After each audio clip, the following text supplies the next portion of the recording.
acoger desde la universidad este acto. Para los que me conocen saben que la universidad pública esté al servicio de la sociedad no es que sea importante, es que es lo que debería ser lo normal.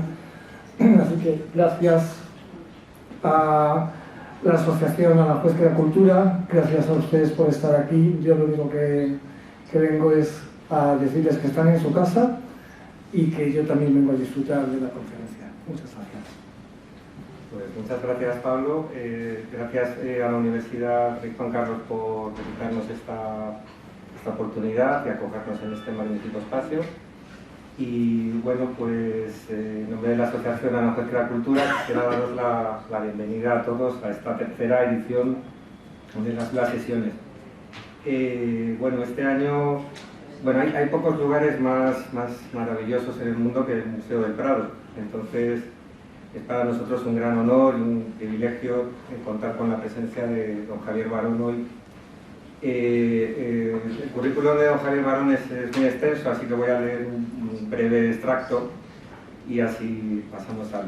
Entonces, bueno, don Javier Barón es jefe de conservación de pintura del siglo XIX del Museo del Prado, donde ingresó como jefe de departamento en 2003, fue premio extraordinario de licenciatura y doctorado, profesor de la Universidad de Oviedo, fellow en la Clark Art Institute en Williamstown, en Estados Unidos. Fue miembro del patronato del Museo de Bellas Artes de Asturias y lo es del Museo Sorolla y de la Junta de Valoración de Obras de Arte del Ayuntamiento de Madrid. Miembro correspondiente de las Reales Academias de Historia de Bellas Artes de San Fernando y de Bellas Artes de San Telmo de Málaga y de mérito del Real Instituto de Estudios Asturianos. Forma parte de la Comisión Permanente del Comité Asesor del Teatro Real desde 2017 y es caballero de la Orden de las Artes y las Letras de la República Francesa. Bueno, es autor de numerosas publicaciones acerca de la pintura de los siglos XIX y XX, ha sido comisario de destacadas exposiciones de arte de este periodo y responsable de sus catálogos, entre ellas, por ejemplo, en el Museo del Prado, el legado de Ramón de Razu, el retrato español de Goya Sorolla, el siglo XIX en el Prado, Turner y los maestros, el Greco y la pintura moderna, y monográficos dedicados a Joaquín Sorolla, a Martín Rico, a Mariano Fortuny y bueno, al cuadro del fusilamiento de Torrijos de Antonio Gisbert. También es autor de varios libros, como El Greco y los modernos, publicado en Francia, en París, por la editorial Cohen. Bueno, realmente este año en la asociación lo que hemos intentado es aprovechar dos importantes aniversarios que se cumplen este año, los 100 años de la muerte de Joaquín Sorolla y los 50 años de la muerte de Pablo Picasso, para articular las charlas de este año en torno a la figura de estos gigantes de la historia de la pintura.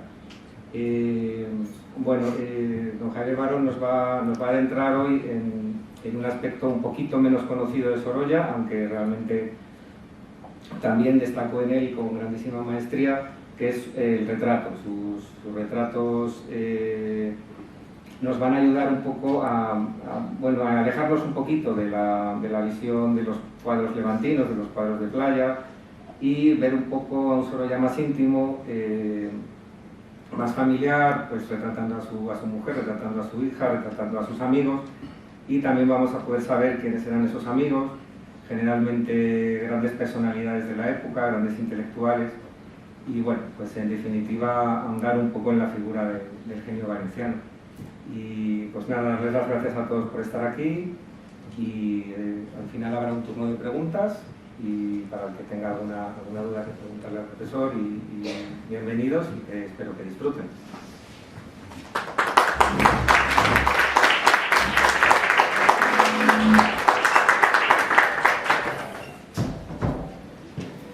Decía que es un placer estar en una institución universitaria, estar también en Aranjuez y estar con un tema que además realmente me parece esencial en la pintura del siglo XIX y del siglo XX, porque como veremos, buena parte de los retratos de Sorolla fueron pintados ya en las dos primeras décadas del siglo XX.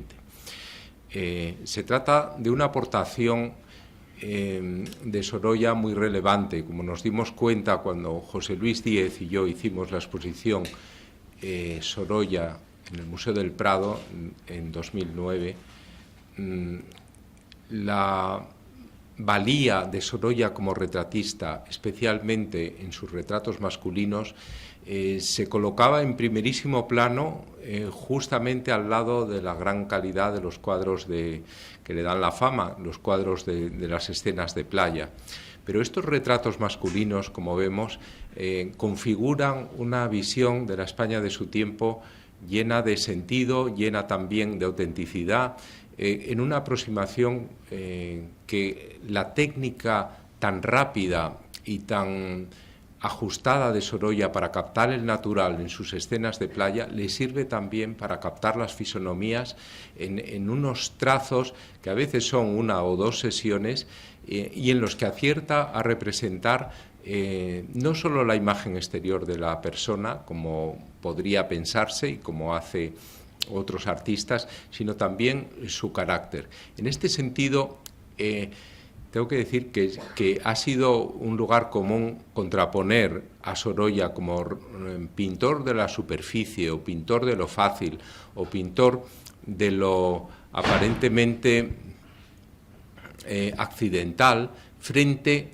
a aquellos otros artistas, sobre todo los de la generación del 98, que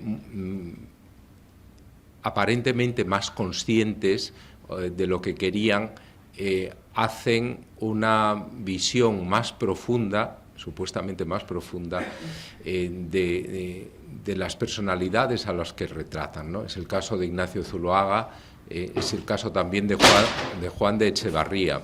Estos artistas, quizá, que son una especie de contrafiguras o contrapartidas de Sorolla, quizá en su esfuerzo de caracterizar de un modo inequívoco y de un modo esencial, extreman la nota y lo que ofrecen, en algún caso, es una visión un poco descarnada o un poco esquemática, un poco exagerada, mientras que en Sorolla esto nunca pasa, ¿no? En Sorolla advertimos por debajo de la superficie a la que él efectivamente refleja, advertimos estas personalidades con toda facilidad y con toda efusión, sin necesidad de llegar a, como yo a veces he escrito, de llegar a contrahacer, como hacen efectivamente Zuloaga y Echevarría, esos caracteres de los personajes como Unamuno, como Azorín o como Valle Inclán, que a veces rozan, en el caso incluso de Echevarría, rozan la caricatura, ¿no? Entonces, esta oposición, que realmente es muy fértil, puesto que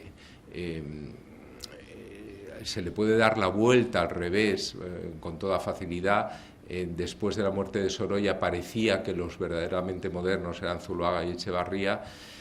Pasados ya más de 100 años, esto no es así, son opciones diferentes y en muchos aspectos la opción de Sorolla, que es mucho más natural, resulta más convincente también.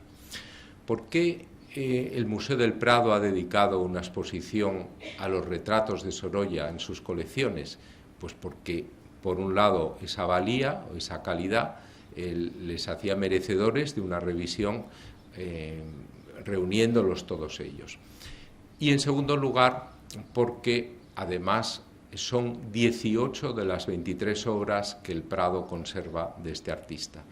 Con ello, por tanto, estas dos razones eran suficientes para hacer de esta presentación de colecciones, una de las salas, la última del recorrido del siglo XIX, es decir, la última sala del recorrido de la colección permanente del Prado, es una sala que es como una especie de laboratorio por la cual pasan sucesivamente conjuntos de artistas que no se exponen habitualmente, obras que están en los almacenes o que están en depósitos, pero que tienen interés y tienen entidad. Hacemos esto porque la colección de pinturas del siglo XIX es de 2.800 obras y, por tanto, pues da de sí lo suficiente como para ir complementando las 250, entre 250 y 280 pinturas que se exponen en la colección permanente. En este sentido, entonces, estamos muy contentos porque esta contribución del Museo del Prado al centenario de la muerte de Sorolla es una contribución natural y una contribución, además, relevante en el sentido de permitir poner al alcance del público estos retratos que vamos a ver aquí y que además se han incrementado en el año pasado con 2 adquisiciones muy importantes, especialmente la última, el retrato de Manuel Bartolomé Cosío, que formó parte del primer patronato, este personaje del Museo del Prado, amigo íntimo de Sorolla y figura clave de la renovación intelectual a través de su desempeño preeminente en la Institución Libre de Enseñanza, de la que fue gran figura junto a Giner de los Ríos, que también se expone el retrato, aunque este es propiedad, recuperado al mismo tiempo que el de Cosío, propiedad de la propia institución.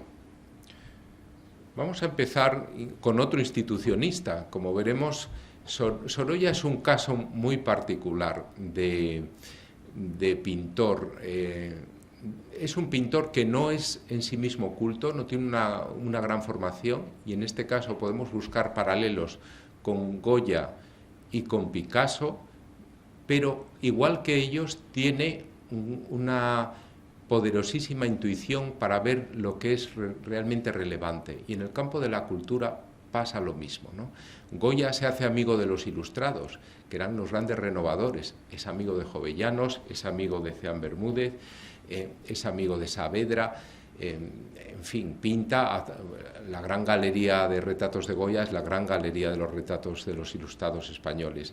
Pues lo mismo ocurre con Sorolla y lo mismo ocurre con Picasso y su proximidad, en ese caso, a los grandes poetas franceses, fundamentalmente, de todos los cuales es amigo de Reverdy, de Supol, de Breton, de Char, realmente de Éluard también, y entonces colabora con ellos de un modo, Salmón, Jacob, Apollinaire en primer lugar, colabora de ellos de un modo natural, se enriquece con ellos, son como esponjas que absorben osmóticamente toda esa riqueza cultural de los que les rodean, ¿no? Y en el caso de Sorolla, ¿de quién lo absorbe? Pues lo va a absorber de la Institución Libre de Enseñanza fundamentalmente. No de la generación del 98, con los cuales solo se lleva bien con Azorín realmente, los otros tienen sus reservas, especialmente Baroja y Valle-Inclán, pero sí, en cambio, la Institución Libre de Enseñanza, a uno de cuyos miembros conoce incluso muy joven, y le retrata ya en 1886, Rafael Altamira. Este contacto inicial con Altamira todavía no es el contacto con la Institución Libre de Enseñanza, sino con un destacado universitario, jurista, que se traslada de Alicante a Valencia, y ahí le trata a Sorolla, ahí se hace amigo de él y le retrata de este modo.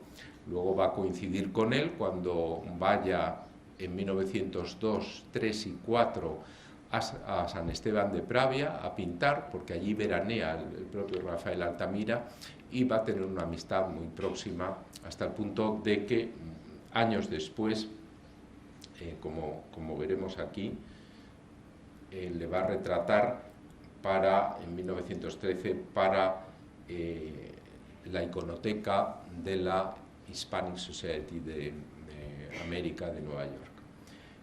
Parece mentira que sea la misma persona, pero es así. Altamira todavía viviría casi 40 años más, pero claro, la diferencia entre 1886 y 1913, estos 27 años, la transformación de Altamira de un joven brillante, pero que todavía no le había dado tiempo a hacer nada, a, en 1913, una persona ya cargada de honores y una figura muy relevante de la propia Institución Libre de Enseñanza, pues lo sitúan con un carácter muy distinto.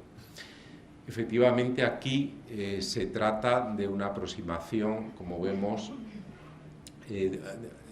característica de un retrato de amigo, con el fondo sin recubrir por la pintura, eso le da un carácter de modernidad, aunque esto era relativamente habitual en algunos de los retratos del siglo XIX. Nos encontramos con esta solución del lienzo crudo, sin preparar, visible en buena medida, y la cabeza aparece con ese carácter casi escultórico que tiene por la distribución de las luces y por la manera de resaltar sobre el fondo.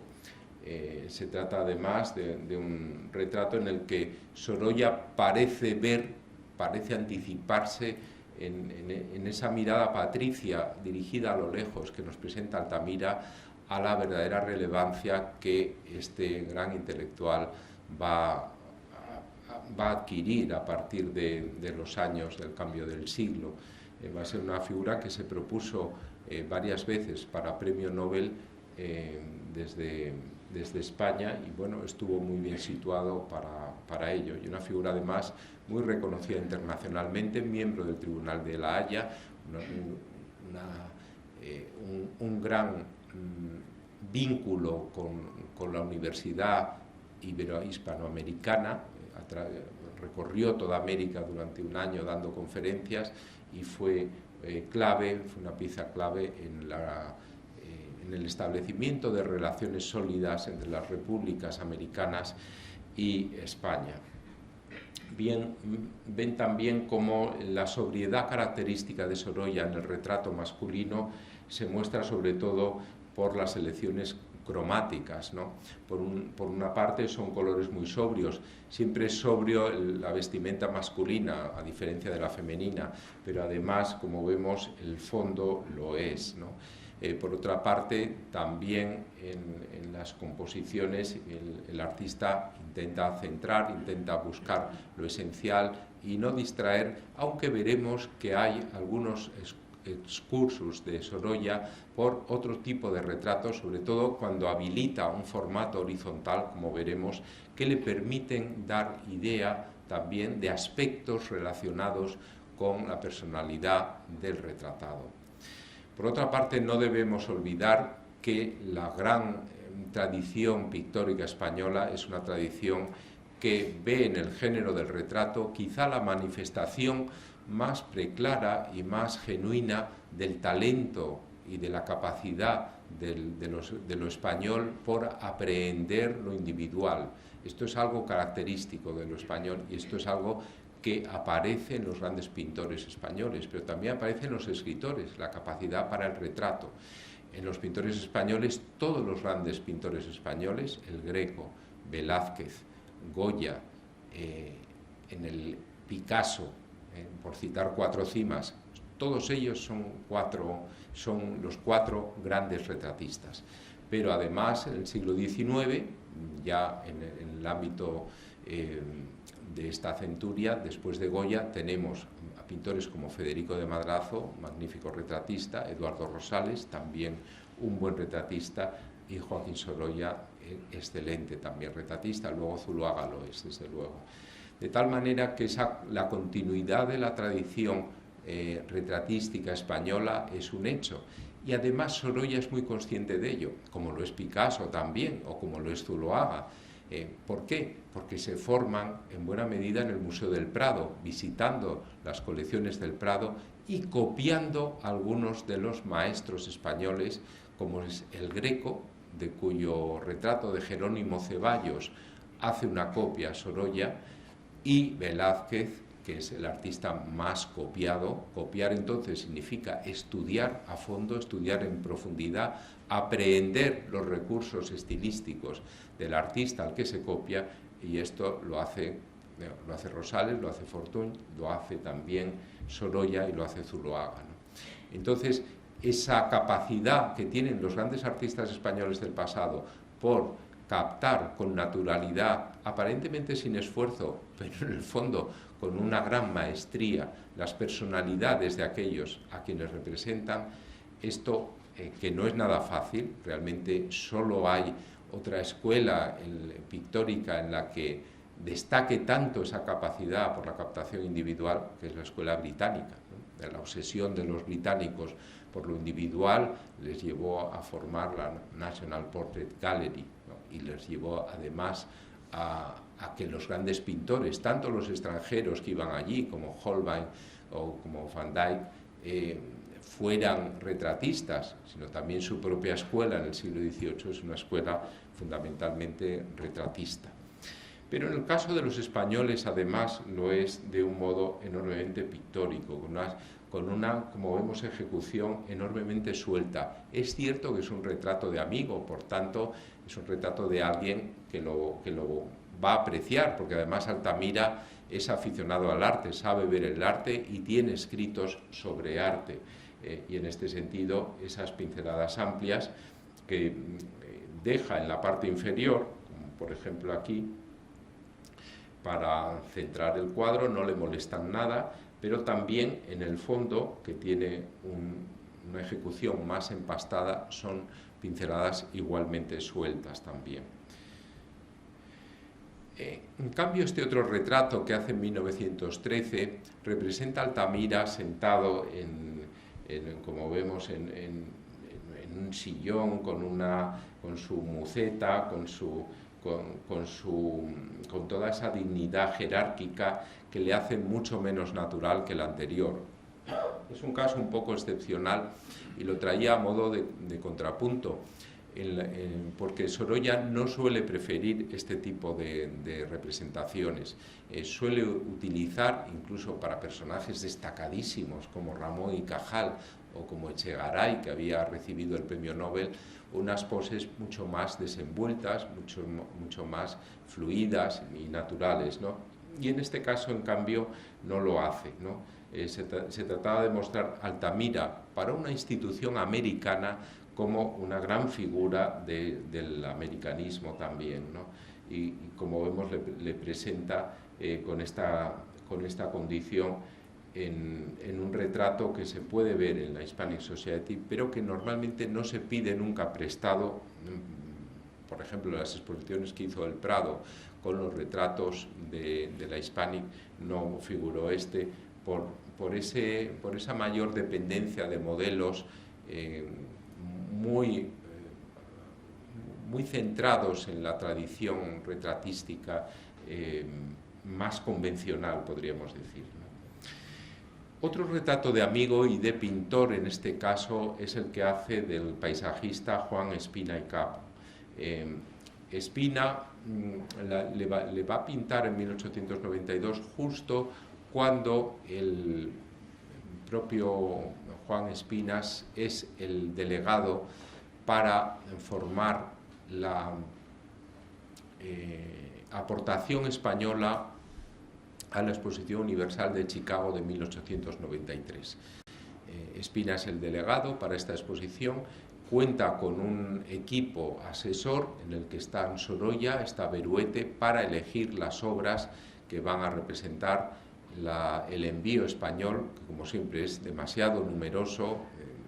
Esto le lleva a que apenas tenga éxito en la Exposición Universal, y una de las escasísimas obras que tiene éxito es precisamente la principal que envía Sorolla, que es Otra Margarita, que la tenemos aquí.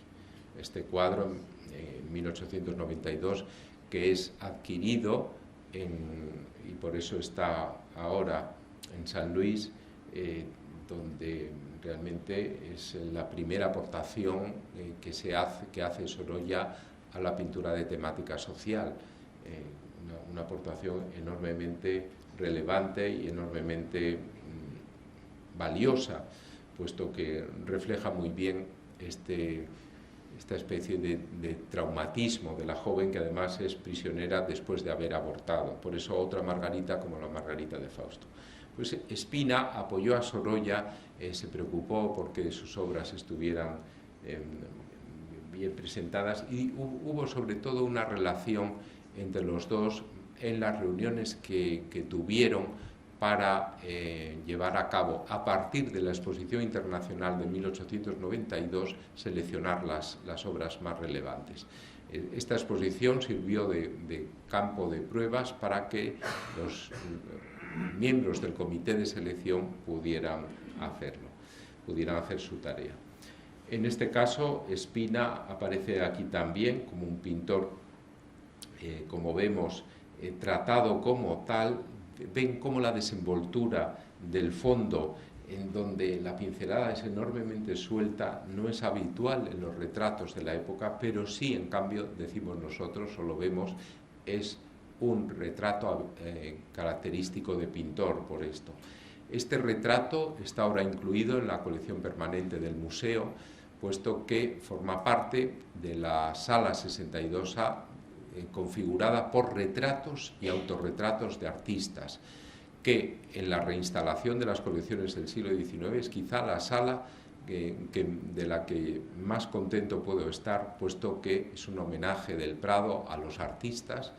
Ahí están sus efigies y ahí están además pintados por otros artistas también de ese momento, ¿no? Sorolla está presente con 4 retratos y uno de ellos es este que habitualmente no se veía, pero que merece la pena ver, ¿no? Ven como también la chaqueta de Espina es una chaqueta que es apta también para salir al campo, como hacía él como gran paisajista. En el Prado tenemos no expuestos, pero sí en almacén y en depósito una selección de unas 10-12 obras, entre ellos grandes paisajes del Guadarrama, que en aquellos momentos era uno de los pintores que contribuía a reflejar o a representar. Bien, y aquí tenemos otro caso de un pintor mucho más conocido, el pintor José Moreno Carbonero, un pintor que era el retratista de la gran burguesía y al cual Sorolla representa en 1895 con esta gran paleta, un pintor que era 5 años mayor solo que Sorolla, pero que ya había triunfado, ya en estos años tenía dos primeras medallas y como vemos, pues es una especie también de homenaje de Sorolla a otro artista. Sin embargo, aquí sí que el fondo tiene más entidad que en los retratos de Altamira o de Sorolla, porque es un fondo en el que aparecen otros cuadros del artista, como dando una idea de ese entorno artístico. Fijémonos la diferencia de atavío entre Espina, que con esa misma indumentaria podía salir a pintar al campo, y Moreno Carbonero, que es un pintor de estudio, es un pintor de taller, un pintor que ya había hecho sus grandes cuadros de pintura de historia y ahora se especializaba en el retrato, que era lo que más dinero daba, una vez que las 2 primeras medallas que había obtenido le habían garantizado el cursus honorum, es decir, la primacía entre los pintores. Muy pocos tenían 2 primeras medallas y realmente él era el pintor más considerado en esos años como retratista entre los que aparecían entonces. Pintor al que poco a poco Sorolla irá desplazando, incluso aún dentro de la aristocracia y desde luego dentro de la burguesía y de las clases intelectuales, podría decirse, ¿no? Por ejemplo, el gran retrato que hace Sorolla y el que mejor lo representa quizá que ningún otro es el que hace de su íntimo amigo Aureliano de Beruete. Aureliano de Beruete había sido fundador de la Institución Libre de Enseñanza y es el mentor, junto con Cossío, pero como era pintor, era más cercano a Sorolla que Cossío, el mentor intelectual del propio Sorolla. Beruete tenía una formación muy cultivada, no solo era licenciado en Derecho, sino que era un gran conocedor del arte del pasado, de la pintura. Fue el autor de un magnífico libro sobre Velázquez, que publica justamente en estos años y para el cual le hace un grabado al aguafuerte para su frontispicio Léon Bonnat, el célebre artista francés que se había formado, por cierto, en Madrid. Beruete era, así como Cossío va a ser el gran autor de la primera monografía sobre el Greco, Beruete es el autor no de la primera monografía sobre Velázquez, pero sí de la primera gran aproximación seria que se hace a Velázquez, despojándolo ya en su catálogo de obras que no eran de mano suya. Beruete era además un paisajista extraordinario, un paisajista que influye a Sorolla. Vemos paisajes de Sorolla muy cercanos a Beruete, aunque en el momento en que Sorolla se dedica en sus campañas al paisaje, es cierto que llega más allá en algunos cuadros que Beruete. En este sentido, además, Beruete fue un apoyo moral, intelectual para los Sorolla en Madrid. Su esposa, María Teresa Moret, una figura también de mujer extraordinaria, muy amiga de los Sorolla, una persona muy bondadosa, a la cual retrata también Sorolla, como veremos, y su propio hijo, que va a ser el gran historiador del arte, Aureliano de Beruete y Moret, se llama como su padre, y que va a ser retratado a la vez también por Sorolla. Los tres son una especie de bastión o de soporte para Sorolla cuando se establece en Madrid. Le pone en contacto con la institución libre de enseñanza, pero también con la gran sociedad aristocrática española con la que estaban emparentados los dos, ¿no? Perdón, vamos a volver aquí. El retrato que le hace en 1902 es un retrato excepcional, puesto que aquí hay varios homenajes. En primer lugar, el homenaje a su amigo, que como en el caso de Martín Rico o de Raimundo de Madrazo, otros dos pintores muy apreciados por Sorolla y que habían hecho su carrera en París. Beruete era un pintor cosmopolita también, porque pasaba los veranos en Europa, iba a Bayreuth a escuchar a Wagner, cuando esto no era habitual en modo alguno en España. Visitaba todos los museos, los británicos, los austríacos, los alemanes, los franceses, por supuesto, y iba a los Alpes también a pasar la parte de la temporada. Entonces era alguien que hablaba perfectamente el francés, hablaba también, conocía el inglés. Por tanto, era un personaje enormemente cosmopolita. Y es curioso cómo, igual que Rico e igual que Raimundo de Madrazo, aparece pintado por Sorolla con la Legión de Honor, la escarapela roja de la Legión de Honor, que es el único color vivo que vemos en todo el cuadro, ¿no? Esto nos sitúa ante una élite intelectual y una élite que no se rige por los parámetros de la cultura española, sino que busca un refrendo de validación mucho más universal, que es el que da París, ¿no? A través de la Legión de Honor, que de un modo muy discreto, pero visible, aparece en los tres cuadros. También está Beruete en su condición de paisajista. Ese reconocimiento en 1902, aún Beruete no había pintado sus mejores paisajes, los paisajes con una pincelada más amplia y más suelta, que son los que están expuestos en el Museo del Prado. Esto empieza a hacerlo a partir del año 3, pero en el 2 todavía es un pintor muy cercano a las propuestas de Martín Rico, que había sido amigo suyo y además un inspirador para Beruete, como previamente lo había sido a su vez Carlos de Haes. Entonces, el reconocimiento de un pintor como Sorolla, que ya en 1900 había tenido el Grand Prix en la Exposición Universal de París de 1900, que había tenido, igual que Moreno Carbonero, en esta época ya tenía las dos primeras medallas conseguidas en el 92 y en el 99, y luego en 1900 tiene la gran medalla de París, que le valida internacionalmente también. Luego tendrá la de honor al año siguiente, en el año 1, es decir, Sorolla ya lo había conseguido todo, y desde ese prestigio de pintor reconocido, es capaz de ver en Beruete un pintor notable, un pintor paisajista, y de presentarle, haciéndole ese homenaje a su condición de pintor paisajista y además de pintor de un paisaje muy concreto, el paisaje toledano, puesto que esto es el Puente de San Martín, probablemente una obra que el artista había presentado a la Exposición Nacional de Bellas Artes anterior sobre ese caballete, y además presentarlo como una especie de divisa, ¿no? Como una especie de motivo caracterizador del personaje. Es un retrato pensado y es un retrato que a Beruete le deja impresionado. Hasta el punto, ¿por qué le deja impresionado? No solo por esto, sino también por la facilidad en captar lo instantáneo de la actitud del efigiado. Parece que acaba de venir de la calle, no se ha despojado del gabán, tampoco del sombrero, y está mirando, pero en cualquier momento está presto para irse otra vez, ¿no?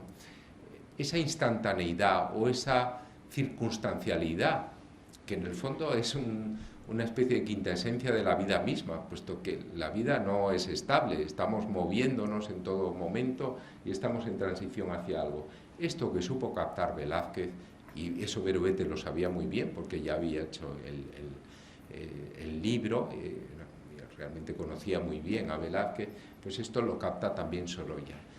Azorín, en su crítica a estos retratos, especialmente a en la revista Forma, creo que es en 1904, habla de los ambientes engañosos de los retratos de Sorolla. Ambientes engañosos en ese sentido de crear esa atmósfera del fondo en la cual no vemos la separación entre el plano vertical y el plano horizontal. Es una atmósfera en donde se percibe algo que puede ser ilusorio, que puede ser incluso misterioso, como ocurre en los retratos de Velázquez, ¿no?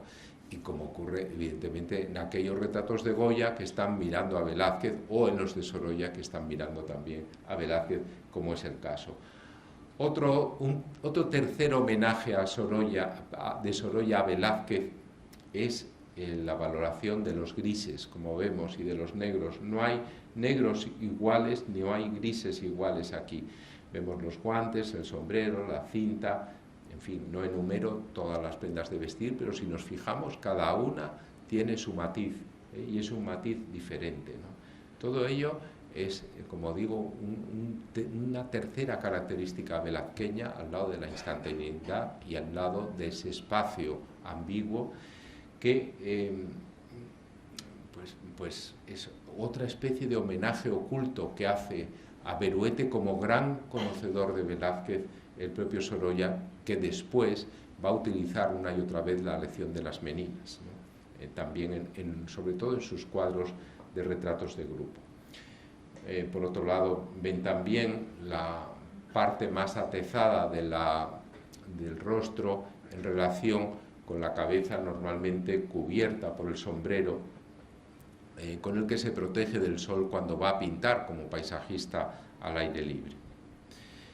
Hasta tal punto Beruete queda entusiasmado con este retrato que decide regalarlo al recién fundado Museo de Arte Moderno, fundado en el año 94, abierto en el año 98 en la Biblioteca Nacional, con los fondos que habían pertenecido al Museo del Prado, Museo de Arte Moderno, que luego vuelve a fundirse con el Prado en 1971, pero que entonces es un museo autónomo expuesto en la Biblioteca Nacional. Entonces, ¿qué ocurre cuando en 1908 Sorolla hace su gran exposición en Londres, en las Grafton Galleries, 2 años después de haber triunfado en la exposición que hizo en París, en la Galería Georges T, en 1906? Pues en 1908 por allí pasa Archer Milton Huntington, que está creando la Hispanic Society of America, como una gran biblioteca en principio, pero también está mirando para representar los personajes notables de la España del momento, y se fija en 2 retratos. Se fija en el retrato de Cosío, hecho en 1906 por Sorolla, que vamos a ver ahora, y se fija en el retrato de Beruete que acabamos de ver, en este. Se queda fascinado por los 2 y los quiere comprar. Entonces le dice a Sorolla, bueno, le compro estos retratos. Sorolla le dice, bueno, son retratos que yo he regalado. Sorolla era un pintor generoso con sus amigos, los regaló a Beruete y los regaló a Cosío.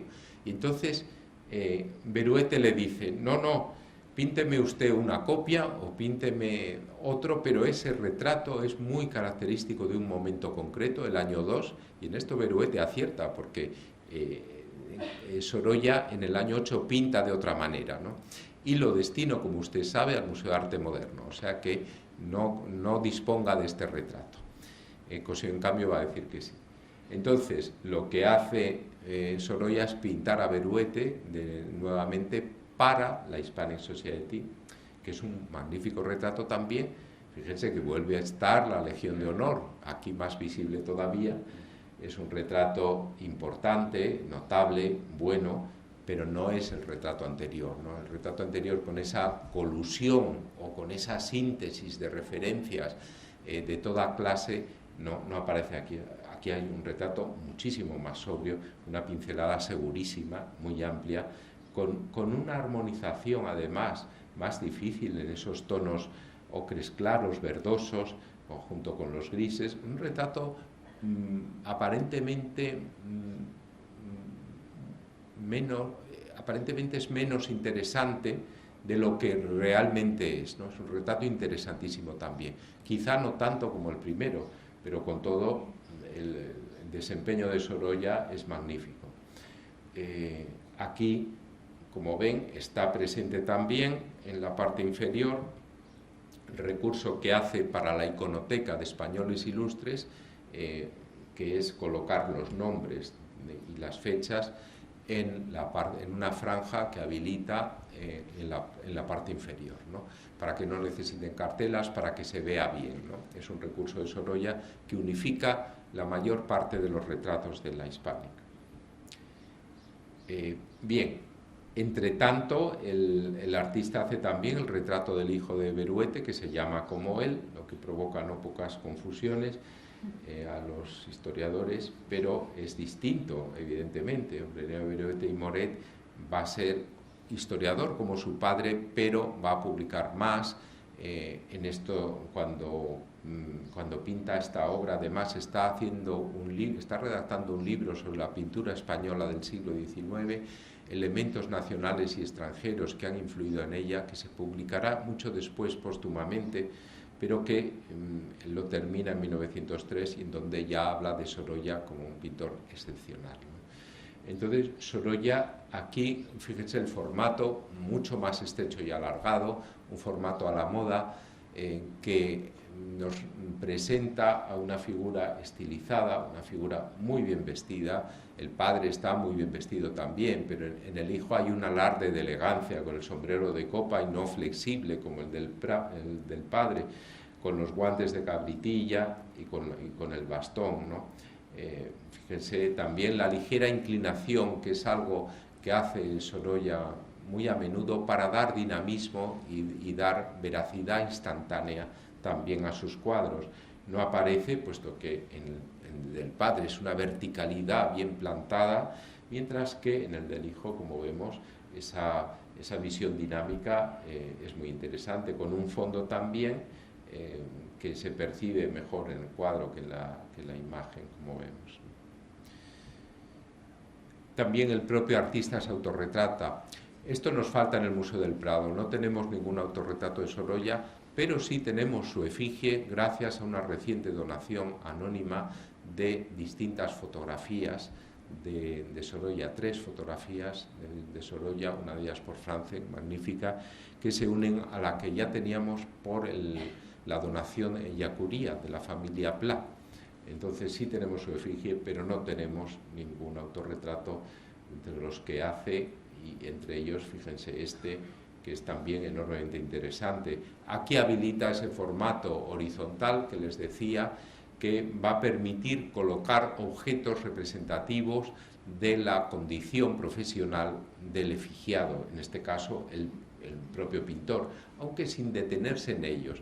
Y utiliza el recurso típico desde las Meninas del cuadro visto del revés o del cuadro no trabajado, del cuadro simplemente con la preparación, ¿no? Es decir, ahí cabe todo, ¿no? No quiere desviar la atención, pero sí quiere mostrarnos que está en un estudio con cuadros, ¿no?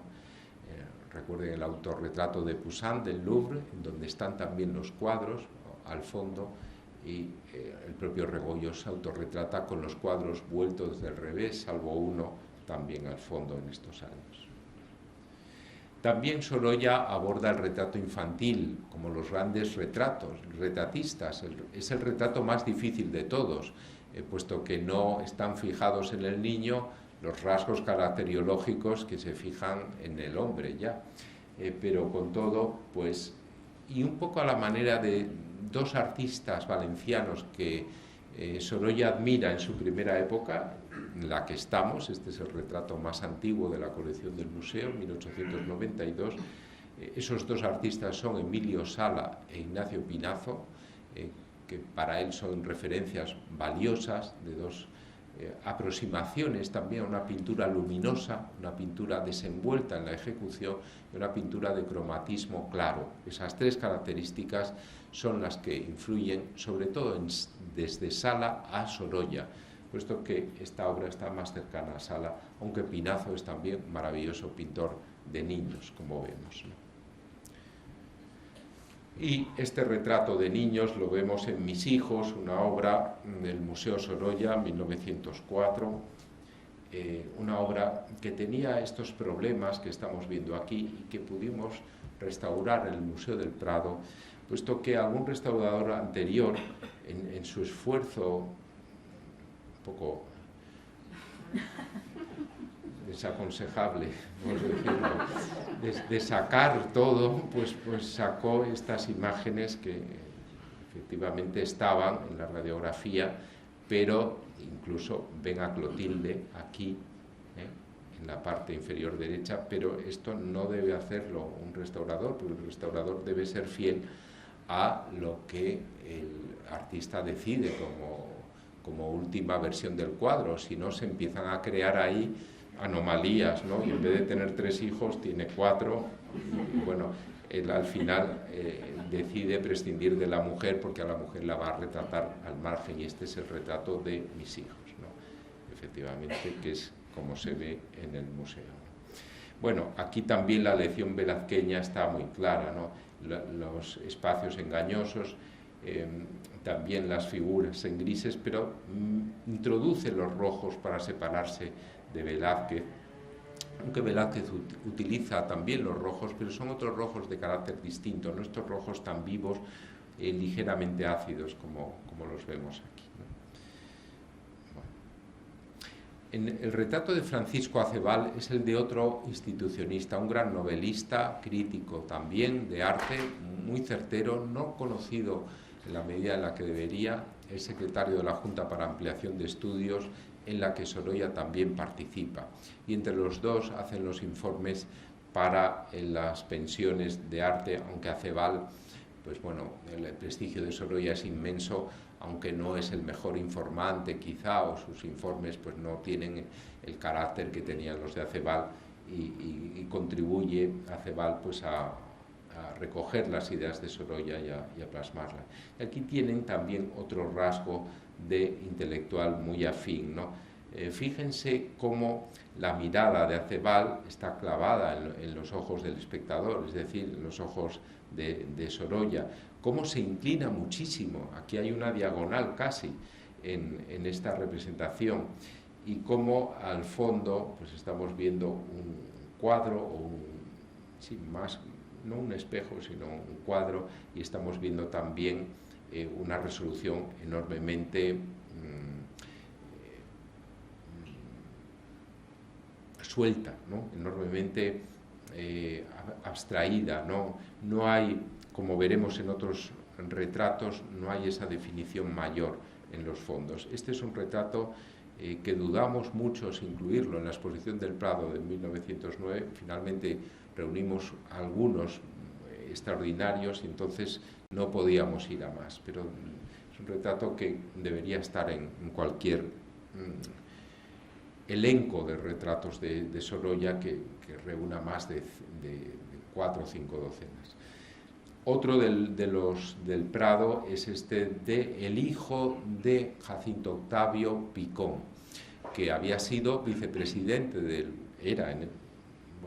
en estos años todavía no existía el patronato del Museo del Prado, pero Picón ya era académico, Picón ya era un crítico de arte enormemente destacado, conocía muy bien a Velázquez, al Greco incluso, y era alguien con un criterio seguro para enjuiciar el arte de su tiempo y además una persona con una gran cultura. Es un excelente novelista, como lo era Ceval, escritor dedicado también a hacer cuentos, y su hijo, Jacinto Felipe Picón, que por desgracia va a morir muy joven, muy poco después de hacer este retrato, era también crítico, aunque no le dio tiempo a hacer una trayectoria lo suficientemente amplia como para tener el reconocimiento de que gozó en cambio su padre. Entonces, el retrato se lo dedica a su padre, J.O. Picón, hasta el punto de que podría pensarse que este podría ser Jacinto Octavio Picón, pero no, porque se trata de una persona mucho más joven y las fotografías evidencian algunos rasgos distintos, ¿no? Aunque los dos llevan el bigote hacia arriba, como por otro lado también era frecuente entonces. Pero fíjense cómo también lo retrata en un estudio con pinturas que hacen alusión a su afición al arte, esa especie de diagonal hacia atrás, esa manera de echarse hacia atrás que es muy característica de los modelos del pintor, también lo refleja. Este retrato es magnífico, es un retrato en grises, en un formato que es el más difícil de todos, que es el formato cuadrado, pero que el pintor resuelve sin esfuerzo. Es un caso que ilustra también la amistad que tuvo Sorolla con numerosos médicos. A este doctor lo retratan a menos que 3 veces, el doctor Francisco Rodríguez Sandoval, pero al mismo tiempo retrata al doctor Simarro, un institucionista, retrata al doctor Madinabeitia, otro gran institucionista, como Simarro además, son 2 de los médicos más prestigiosos del panorama español del momento, reconocidos internacionalmente, retrata al doctor de Cref, también vinculado en cierto modo con la institución, y retrata a otros médicos con los cuales tiene un trato muy cercano, ¿no? Esto es muy característico. Recuerden el cuadro Una investigación, es el doctor Simarro el que está volcado con sus discípulos sobre los frascos del laboratorio. Y aquí, en este retrato de Sandoval, el alarde que hace Sorolla con estos colores dificilísimos, con estos rojos, el de la madera de la silla y el del fondo, en una imagen verdaderamente también muy elegante de este personaje, muy amigo de Sorolla, aunque no médico tan conocido como los otros que he citado.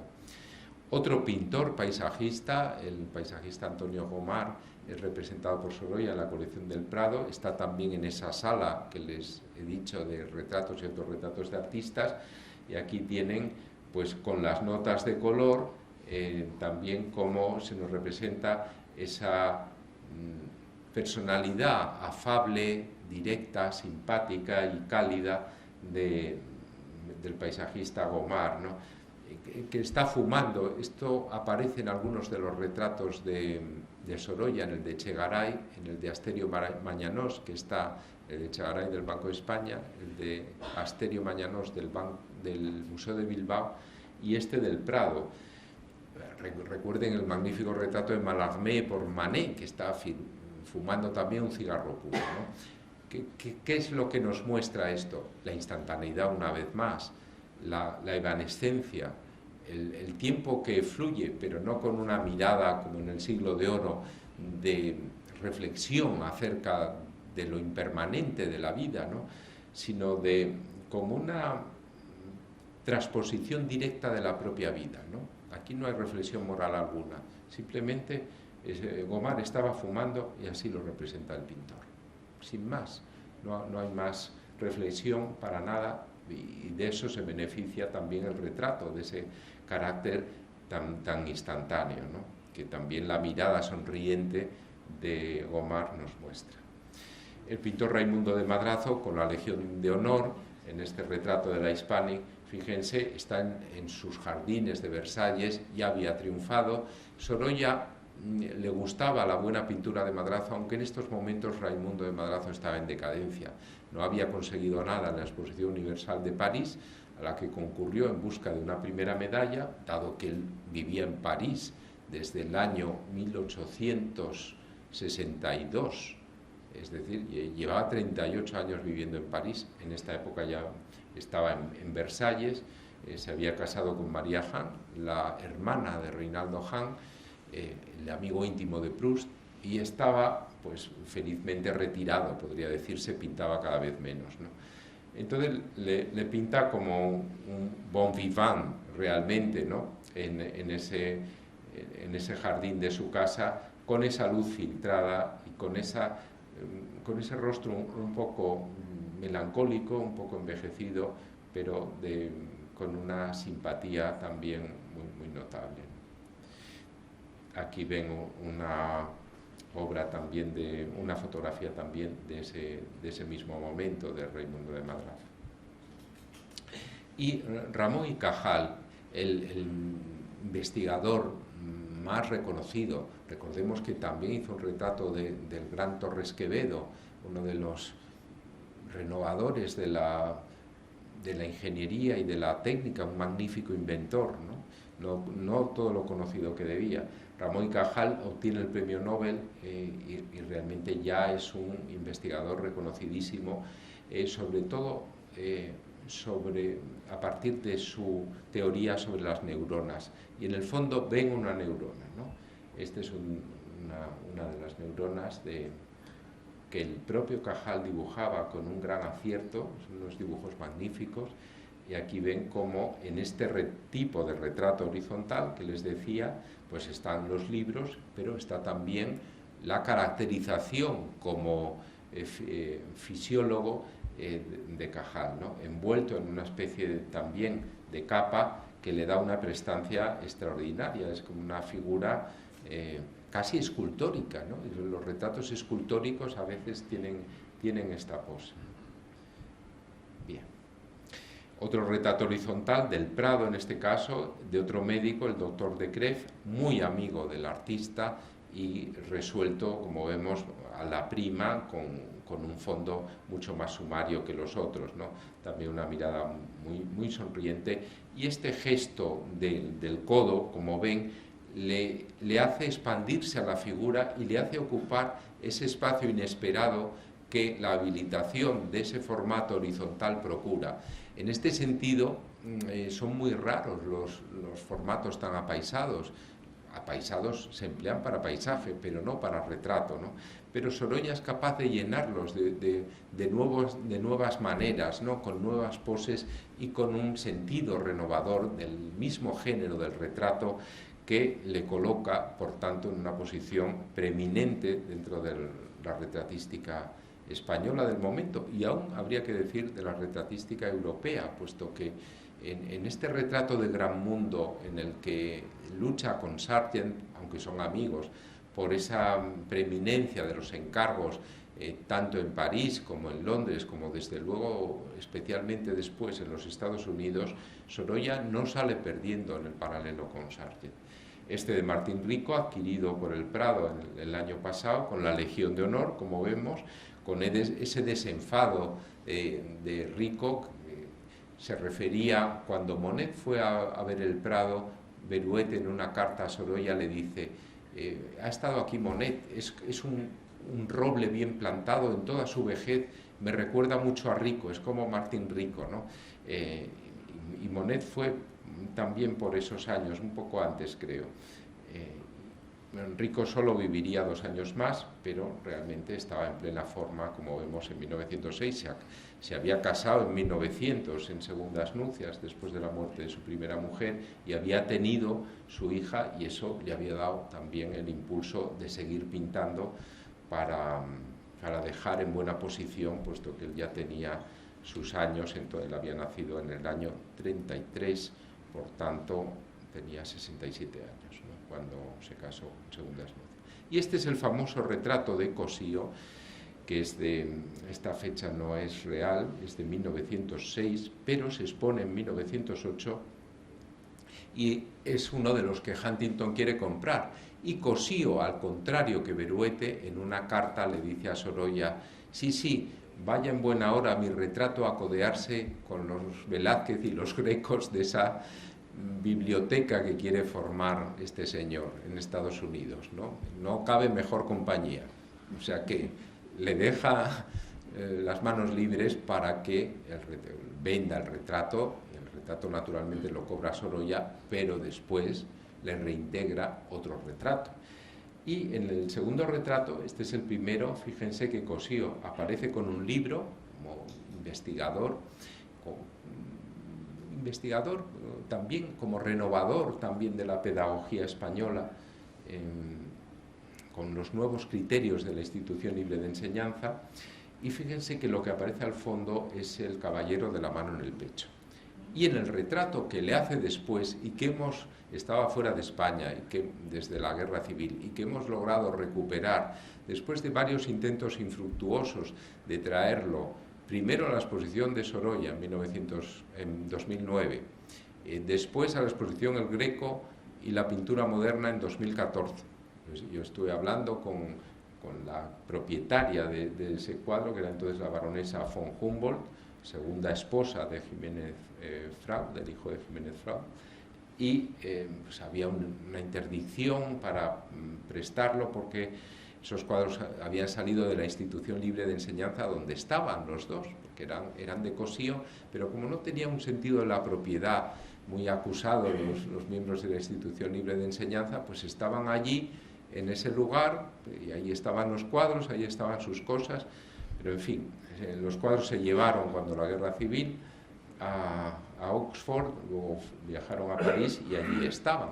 Bueno, una vez restaurado este maravilloso retrato de Manuel Bartolomé Cossío, este sí del año 8, como figura al pie, pues este que le regala Sorolla a Cossío, agradecido porque le ha dejado, primero porque era amigo y luego le ha dejado vender el otro, que era ya de Cossío, se lo regala, y este sin duda es mejor que el primero que hace, del año 6, ¿no? 2 años anterior. También aparece el caballero de la mano en el pecho al fondo, pero de una manera más clara, y aparece el libro recién publicado sobre el Greco, que todavía es una piedra miliar del conocimiento sobre el artista cretense, ¿no? Cossío le dedicó muchísimos años, le regaló el libro además a Sorolla. Sorolla en varias cartas le dice: estoy leyendo su libro sobre el Greco, muy emocionado por lo mucho que usted ha podido investigar y dar a conocer. Y realmente aquí además hay un homenaje al propio Cossío en una clave como caballero español, como en el siglo XVI el caballero de la mano en el pecho es la quinta esencia del caballero español, así también lo es Cossío, el caballero español por excelencia, en 1908, en esa España de principios del siglo, con una vestimenta muy sobria, pero también con ese desahogo de desabrocharse la corbata, con ese ligero ladeamiento que tenía Cossío, se ven las fotos en la manera de presentarse, con las manos en los bolsillos, una actitud que no es la arquetípica de posar convencionalmente, y le refleja pues con ese cariño y esa proximidad enormes, ¿no? También por otro lado está nuevamente no solo el homenaje al Greco, sino también a Velázquez en estos colores que utiliza, y el homenaje incluso a Goya en esta manera de contornear la figura que se le suele hacer Goya también en sus retratos, ¿no? Es decir, es una verdadera lección de pintura con unos empastes marcadísimos en el rostro que verdaderamente chocan un poco cuando se ve la pintura de cerca, pero que se integran perfectamente cuando se ve de lejos, ¿no? Un retrato que estamos contentísimos de que por fin podamos recuperar para el Prado, porque claro, Cossío para el Prado no solo forma parte de su primer patronato, que se constituiría 3 años después, presidido por el Duque de Alba, sino que también es un apoyo para los directores del museo, es un apoyo después para el hijo de Beruete, del cual era un gran amigo, por otra parte, por su conocimiento, por su sabiduría, por su buen hacer, y es alguien, pues, evidentemente, que para el Greco, para el conocimiento del Greco, que es uno de los 4 o 5 grandes pintores del museo, es absolutamente esencial, de tal manera que tener las obras del Greco y tener el retrato del primer investigador que hizo un catálogo razonado sobre el artista es algo enormemente deseable, o era, y por fortuna lo hemos conseguido. También se consiguió por parte de la Institución Libre de Enseñanza recuperar el retrato de Giner póstumo, puesto que Giner, como buen institucionista, no le gustaba nada que le retratara, y una vez que Sorolla empezó a pergeñar unos estudios en su presencia, Giner se puso incómodo, se incomodó y abandonó la habitación bastante enojado, ¿no? Entonces, claro, no se le podía retratar, ¿no? Hay algunas fotografías, eso sí, de Giner, y en ellas se basó Sorolla, quizá si había conservado algo de aquellos dibujos también, para abordar en 1915, ya muerto Giner, este retrato que dedica a Cossío y que se lo regala también, y que forma parte del conjunto de obras de la Institución Libre de Enseñanza. Fíjense que lo pone a mi buen amigo Cossío, y es el retrato de Giner, a quien Cossío había sustituido al frente de la Institución Libre de Enseñanza. Cossío y Giner eran como dos hermanos, vivían juntos, aunque Cossío estaba casado y tenía su familia. También es curioso que el propio Sorolla envía a sus hijos a la Institución Libre de Enseñanza a recibir allí clases, y allí Cossío en sus cartas dice, pues hoy estuve con su hija, en fin, se forma.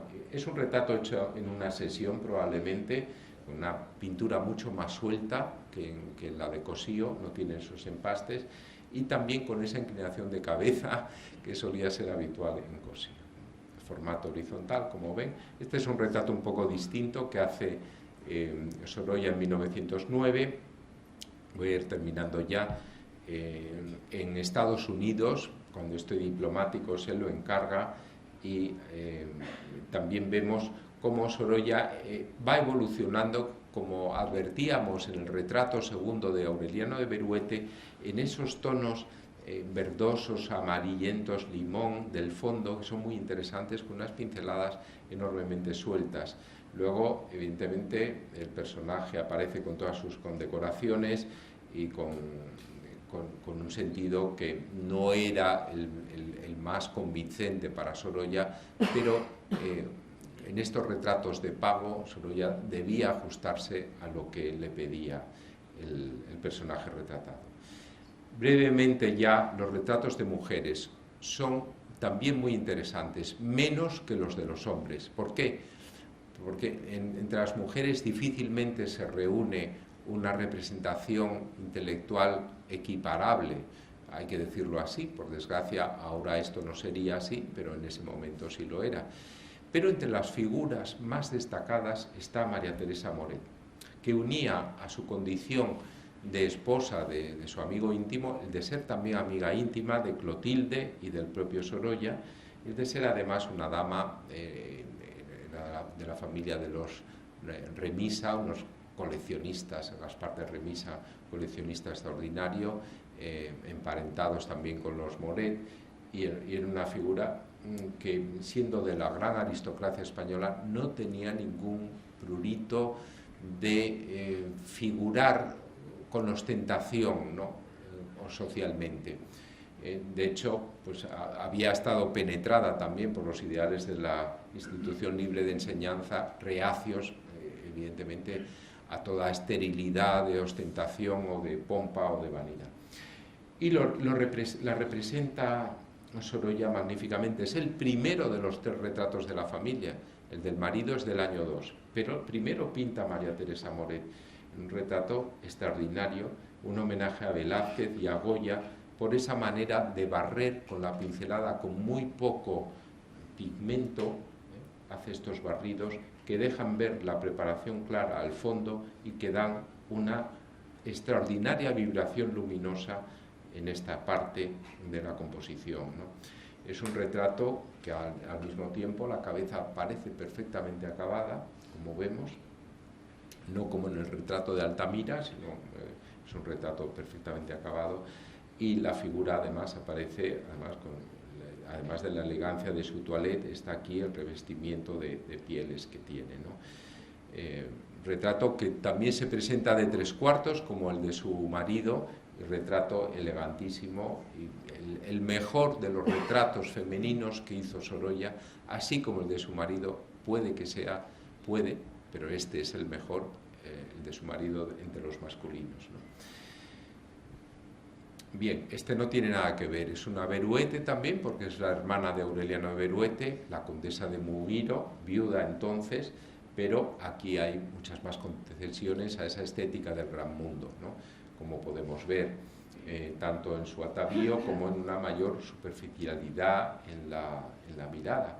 Es muy interesante, normalmente no está expuesto este retrato, pero por otro lado nos muestra una aproximación a un colorido en tonos pastel muy apropiado para esta figura, María de los Ángeles Beruete, una figura, pues además fíjense también en la parte por debajo del escote, esas rosas acentúan su feminidad, también el canapé azul y los tonos azulados de las cortinas que están pintados con estas pinceladas entrecruzadas y luminosas, magníficamente resueltas, que son también un homenaje al tipo de retrato que había cultivado Raimundo de Madrazo en los finales del siglo XIX, cuando en París, entre los retratistas del gran mundo, se pone de moda el estilo Luis XV, el estilo rococó, no entre los modernos como Cézanne o Gauguin, pero sí entre otros artistas como Jacques-Émile Blanche, como Carolus Duran o como el propio Raimundo de Madrazo, ¿no? Y en esta línea está el Sorolla, que ha visto esos retratos en París también. Fíjense que este estudio preparatorio, un boceto de la cabeza, que salió hace poco al mercado, magnífico, mejor de lo que aparenta realmente, nos muestra esa aproximación del artista a la figura, porque claro, el retrato final lo termina en el estudio, ¿no? Y esto es una réplica, lo contrario del boceto, una réplica que hace para los hijos cuando ella fallece, basándose por un lado en el boceto seguramente y por otro lado en el retrato, ¿no? Son dos réplicas para sus dos hijos. Pero el retrato por excelencia de mujer, de artista, es este de María Guerrero, la gran actriz teatral que posa como la dama boba con su marido, Fernando Díaz de Mendoza. Al fondo son los dos los grandes recuperadores del teatro del siglo de oro, de Lope de Vega especialmente, también de Calderón en estos años. Inicialmente este retrato era solo un retrato apaisado, de esos que hace Sorolla. Ocupaba esto.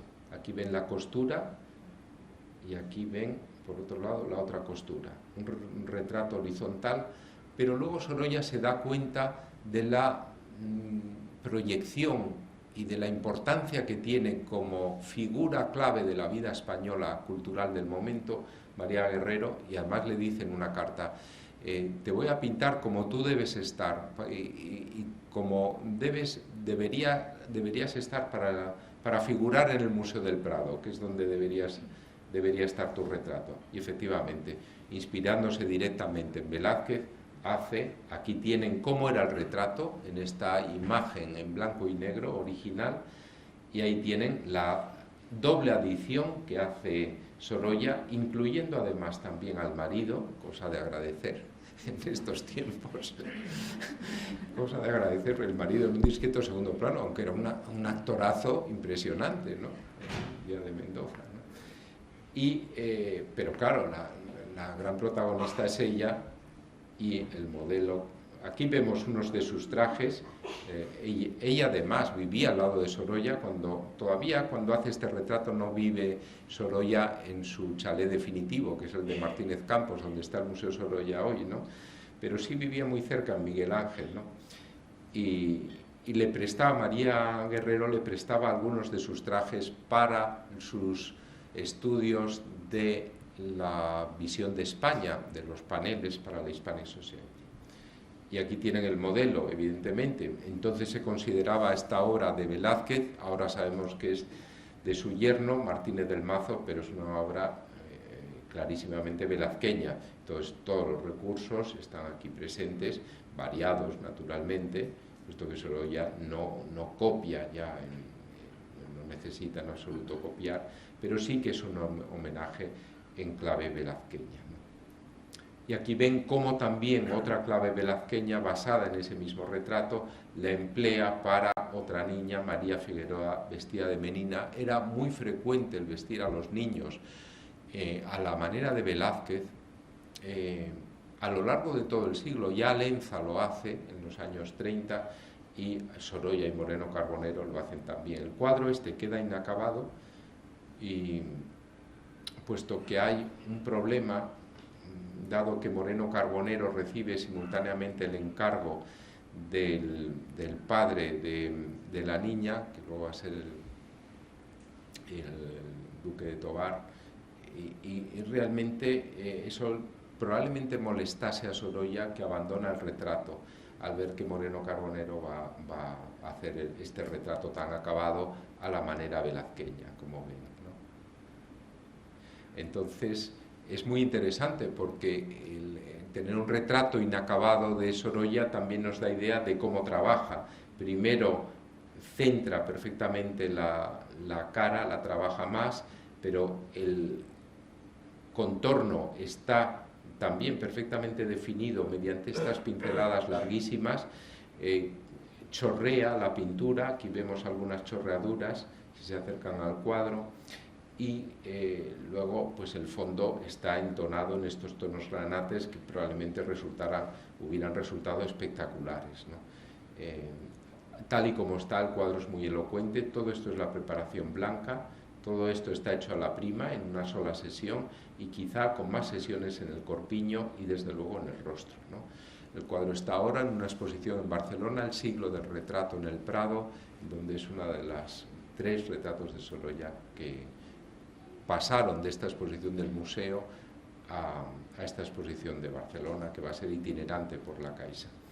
Mercedes Mendeville, condesa de San Félix, es una figura también muy relevante, de origen uruguayo y francés, como ven por su apellido. Era una gran dama del mundo, no solo español, madrileño, sino también parisino.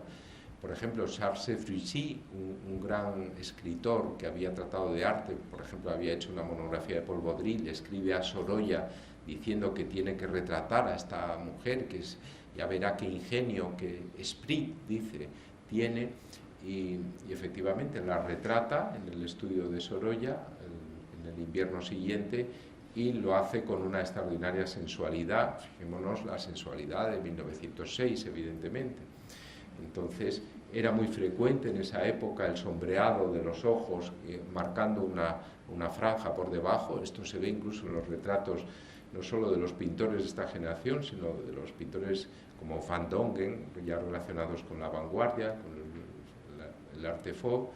Y estamos viendo también como en esta especie de movimiento helicoidal la figura parece moverse con una gran sensualidad, regida por grandes curvas, y luego la toilette que lleva con estos rasos, con sus brillos, es verdaderamente espectacular. Las rosas que caen, es un monumento al bien vestir del gran mundo, un poco exterior, podemos pensar, y un monumento también a la sensualidad, ¿no? Y fíjense en estos dibujos preparatorios que se conservan en el Museo de Dallas, cómo el artista había optado por poses muy desenfadadas, como esta, recostada en un sofá, quizá demasiado sensual para lo que hubiera sido el buen tono, y al final opta pues por uno de estos otros modelos, ¿no? Este es el más parecido, como vemos. Fíjense que en un momento Sorolla define perfectamente la imagen, capta a la modelo, su personalidad, y probablemente le da para optar todas estas posibilidades, puesto que era un retrato de pago en este caso, ¿no?